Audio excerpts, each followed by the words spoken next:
Avatar 3 ఇప్పటికే ఈ చిత్రం 2 పార్ట్లుగా విడుదలై ప్రేక్షకాదరణను పొందింది. బాక్సాఫీస్ వద్ద కోట్లను వసూలు చేసింది. ఈ చిత్రానికి సంబంధించిన తాజా అప్డేట్ వచ్చింది. అయితే 3వ భాగం టైటిల్ ను ఈ చిత్రం విడుదల తేదీని వెల్లడించారు దర్శకుడు. అవతార్ ఫైర్ అండ్ యాష్ ఈ పేరుతో దీన్ని తెరకెక్కించనున్నట్లు తెలిపారు. మూడోసారి పండోరా గ్రహానికి తీసుకెళ్లడానికి సిద్ధంగా ఉంది అవతార్ అని సోషల్ మీడియాలో పోస్ట్ చేశారు. వచ్చే ఏడాది డిసెంబర్ 19న ఈ చిత్రాన్ని విడుదల చేయనున్నట్లు తెలిపారు. అయితే హాలీవుడ్ దర్శకుడు జేమ్స్ కెమెరాన్ సృష్టించిన ఓ అద్భుత ప్రపంచం ఇది. పండోరా అనే కల్పిత గ్రహాన్ని సృష్టించి అందులోని ప్రకృతి అందాలను కళ్ళచెదిరే విజువల్ ఎఫెక్ట్స్ తో అందరినీ కట్టిపడేశారు. చిత్ర పరిశ్రమలో అవతార్ ఓ సంచలనం. తరువాత Avatar the way of water తో మంచి సర్ప్రైజ్ చేశారు. ప్రపంచ వ్యాప్తంగా దాదాపు 160 భాషల్లో విడుదలైన ఈ సీక్వెల్ బాక్స్ ఆఫీస్ కలెక్షన్లను కొల్లగొట్టిందని చెప్పాలి. 3వ భాగంలో రానున్న పంచభూతాలలో ఒకటైన అగ్నికి సంబంధించిన కాన్సెప్ట్ తో రూపొందించనున్నారు. ఈసారి సినిమాలో పాత్రపై ఎక్కువగా దృష్టి సారించాము. మంచి కథనంతో భారీ విజువల్స్ తో అలరించేందుకు సన్నాహాలు చేస్తున్నాము. మీ అంచనాలకు మించిన లైవ్ యాక్షన్ ని ఇందులో చూస్తారు. అయితే ఇంకో కొత్త ప్రపంచాన్ని భిన్నమైన కథతో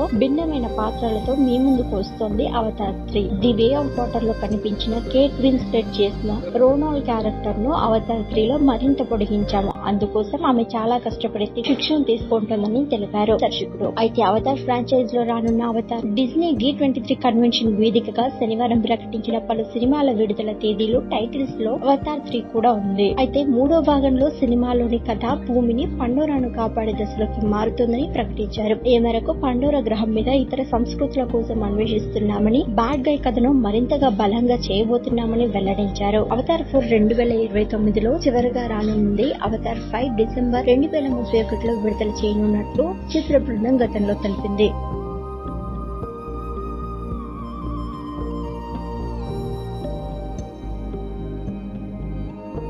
వెల్లడించారు దర్శకుడు. మరిన్ని ట్రెండింగ్ వీడియోల కోసం న్యూస్ 18 తెలుగు యూట్యూబ్ ఛానల్ ను సబ్స్క్రైబ్ చేసుకోండి.